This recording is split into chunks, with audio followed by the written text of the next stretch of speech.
All right, happy January, everybody. We got a ton of snow here in Vermont, which means perfect to stay indoors and get a great workout in. Got my Bodyweight master all set up, finally, thank you. And it's also back in stock at Dragon Door after a long hiatus. There's a link down below if you want to check that out for more. But with that set up, we're going to be tackling my Bodyweight bodybuilding programs for the next week or so. And these are programs that combine classic calisthenics compound movements with quote, isolated or focused movements on suspension straps to create a similar routine that you usually find in the bodybuilding magazines that were like popular in the 80s and 90s. I'll also be answering your questions that I get through the Instagram and the RDP email as well. So without further ado, let's get to it. Well, warming up here, let's see. First question of the day. Music. Matt, do you listen to it? What do you listen to? Usually I don't listen to music. I like to stay nice and focused. It's a very zen kind of thing. But my general rule of thumb is use whatever kind of music makes you feel good. You want to be elevated with your music. And as I've always said, it's hard to build a positive result when you're coming from a negative place, mentally, emotionally, and even physically. So you want to be very aware during your workout of how your music is elevating you. All right, speaking of which, first exercise of the day, we got our narrow grip pull-ups here. Neutral grip with the Bodyweight master. Elbows are in, back is on. We go for 10 controlled reps. Shoulders are back. All right. Hip. 4, 5, 6, 7. Get the lats on. 8, 9, 10. I like to use the basic sets of 10 for these workouts. It just kind of keeps it all nice and easy to count, especially under a fatigue state. So we got dumbbell curls, or rather suspension strap curls.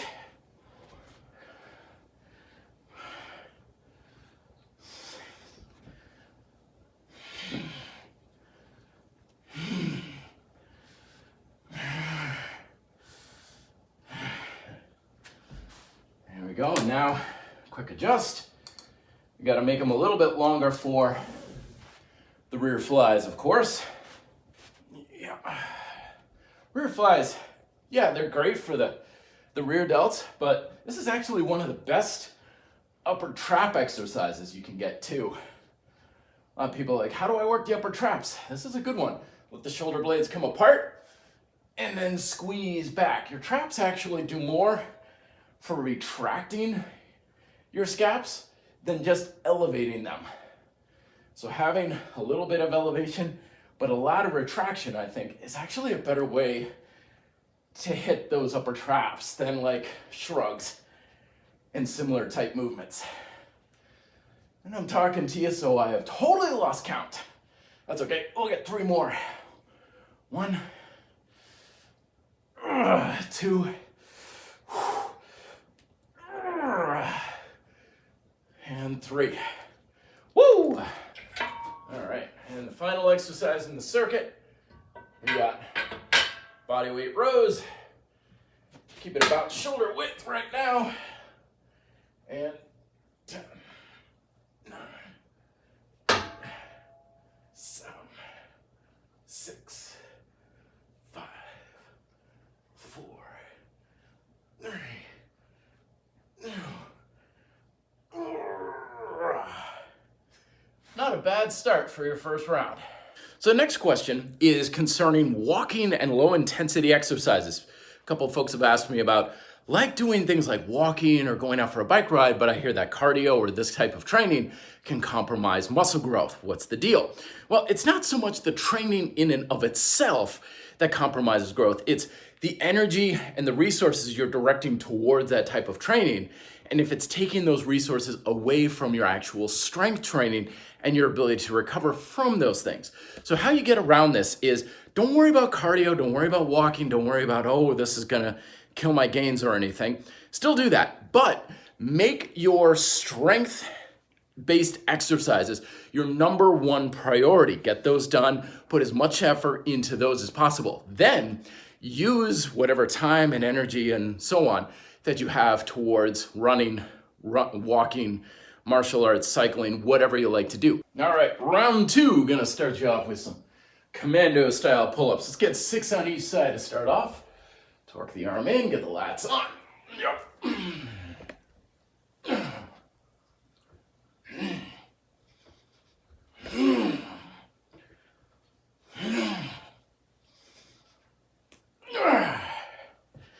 Keep in mind that I'm using a fingered approach on my supportive arm.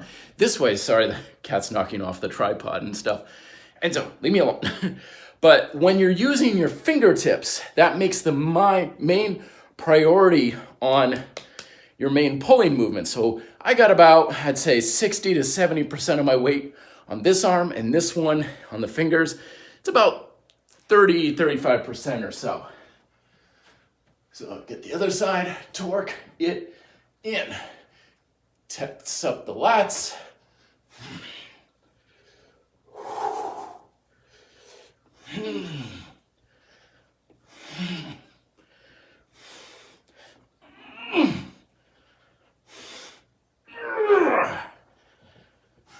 That's feeling a lot better than it was last week. All right, curl time. Clutch curls this time, keeping the elbows down low, a little more intense in the biceps versus coming up here. Like here, I can pretty much hold this all day long. Like it's kind of like when you're doing curls with a weight and you're coming up here, your weight is supported through your forearm. So your biceps don't need to work quite as hard versus if you did something like a concentration curl where you're like bending over and then here, now your biceps have to be tight at that fully flexed position. So the clutch curl does the same thing, which is why it's so intense.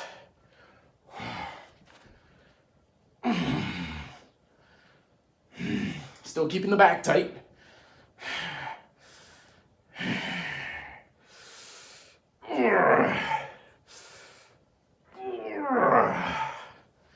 Woo-wah. All right, rear delt with cat assistance down below. Enzo, what are you doing? She's rubbing up against the tripod. I guess she's trying to like mark it with her sen or something. All right, it's all about being smooth with these rear flies. Now, sometimes people like to do a rotation like that with their arms, which I usually prefer, but it's also very good to keep the orientation flat, which actually I haven't done this in a while. I should do this more. Get those scaps working, get the traps on. 3 more.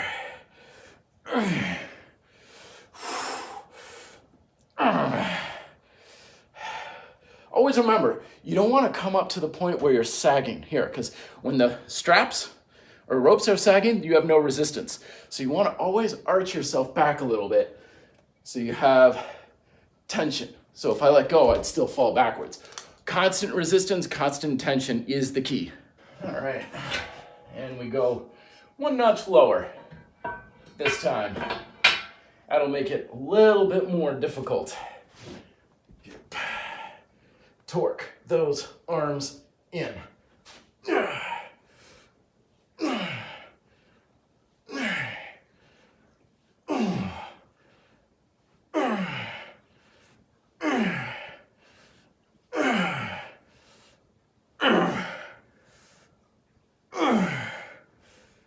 Hold. Good little squeeze and done. That was another question I often get is like, how do I get it more in the back, in the lats, especially with rows? Isometrics are great for that. Hold the top position of rows or pull-ups and squeeze everything inwards with your back muscles because your lats and everything actually direct tension in towards your spine very much. So holding that top position, practicing that inward squeeze will greatly improve your tension control. All right, next question about fasting and working out, particularly what are my thoughts and do I feel like it's very beneficial? Because I get lots of comments. People saying, I work out fasted, PRs go through the roof. Well, personally, I have very much the opposite experience with intermittent fasting and fasting while worked out. Because anytime I go and I skip a couple of meals, my energy just boom, it tanks super hard. And whenever I would work out, it's like, I think I've had better workouts when I was like hungover or sick as a dog. But that's me. And that's the beautiful thing about fitness in general, because every method that you come across, from fasting, every diet, every exercise program, You've got a million different influences coming in your own personal circumstances. Many of these things we don't even know about. So some of my influences could be saying, yeah, this is the worst thing for me. Your experience could be completely different. That's why it's so important. Trust your own experience. Experiment and see what works best for you. All right, this time around, I'm gonna switch which arm goes first. So last time I think I ended with the right arm being the worker. Now we'll have the right arm being the starter.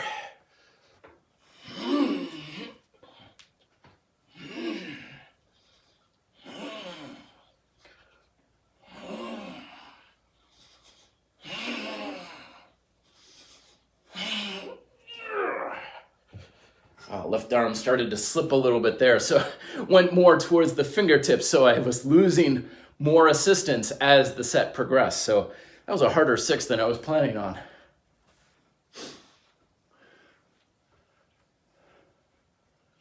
All right, fingertip set.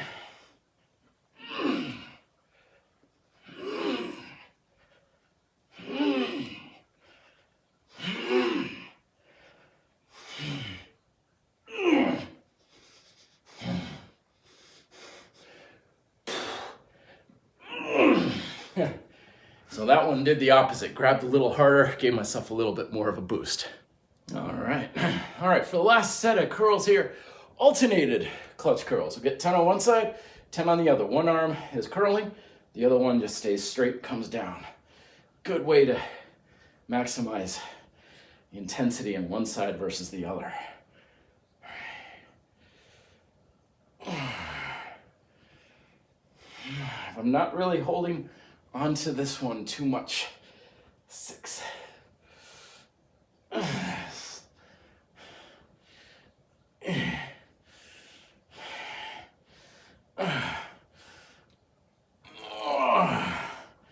Ooh, I love the intensity. 1.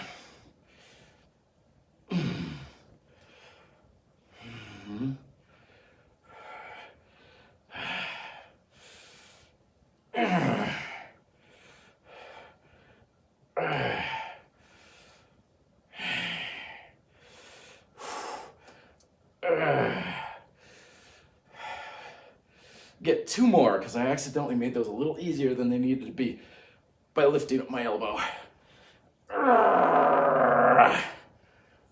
Oh yeah.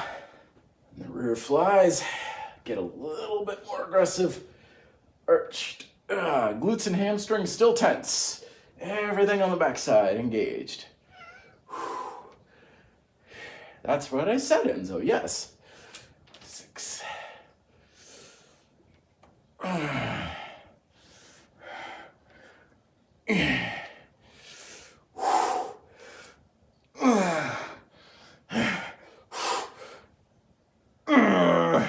Oh, 2 more just for the hell of it. Just because I feel like it. There we go. Whoop.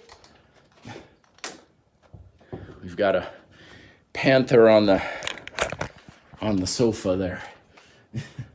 What you doing, Enzo? Are you on the prowl?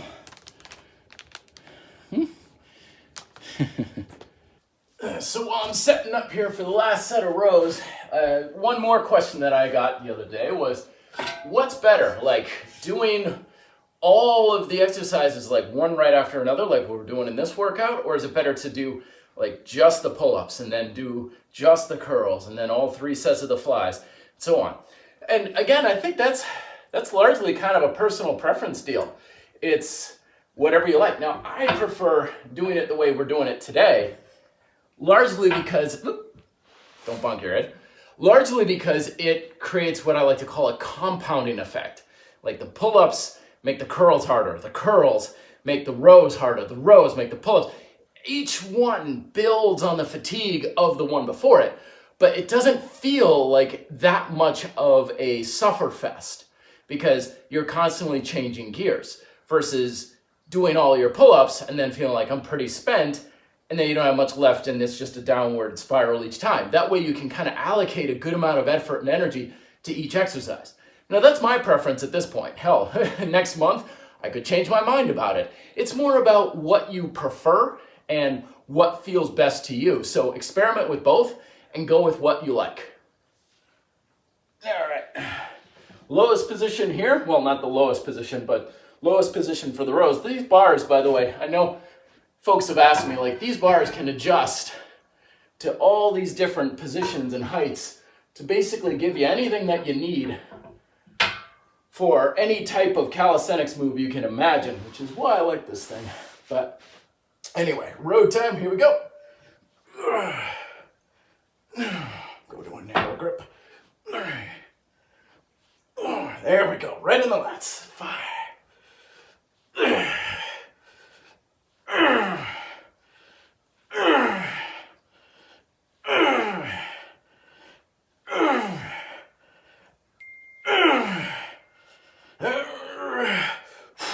Regression. Yep. 10, 9, 8, 7, 6, 5, 4, 3, 2, and 1. Woo! Nice little isometric to finish you off. So thank you very much for watching me in my workout here. Again, Bodyweight Master now available at Dragon Door. Link is down below in the description. I also put a copy of this workout, typed it up for you in the description as well. So if you want to refer back to that for your own workouts. And again, feel free to change things up as you see fit. Thumbs up, share, subscribe, you know the deal. But if you're getting value from these videos, let me know, and also let me know your questions for future videos down below in the RDP community. Till then, be fit, live free.